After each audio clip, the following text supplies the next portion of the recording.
Everybody wants to get that crazy shot of the police vehicle burning or like the windows being smashed in. And I got those shots, but now it becomes, how can I use my work to influence people who are not really keen on listening to the Black Lives Matter movement?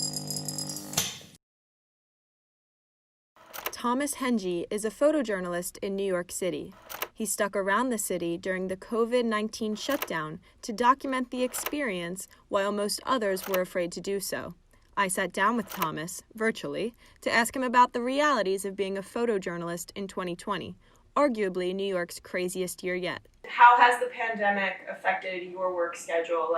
Has it affected your usual beat? It affected my usual beat. It actually gave me new beats, so it became the coronavirus. Then on the news, I saw that the protests were starting at Union Square, so I just hopped on the train, came back into the city, and from there, it was just 10 days straight of nonstop shooting. The coverage wasn't inaccurate, but it also was making this blanketed statement of what was happening in the city when it was really just the violence in the beginning phases were just in pockets. Then you see on the news that the whole city's on fire, and that wasn't the case.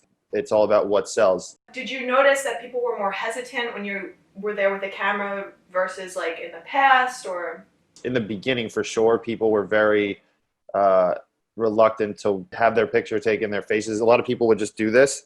If you're shooting, you want to not have to blur the face in post, so you shoot to obstruct the face. To be honest, this was a very controversial thing. I was getting a lot of heat from it about, blur our faces, blur faces, blur faces. You're putting people in danger, but it's also, at the end of the day, that obstructs the truth of our images. I would never put anyone in a situation where it would be problematic and they would get in trouble from my images, and that's how I select my images. What are your greatest obstacles or challenges that you're facing, especially in this environment as a photojournalist? I think the biggest obstacle was going into these marches and going into this situation and adapting to it to where I can actually help instead of being just like another journalist sensationalizing what's going on.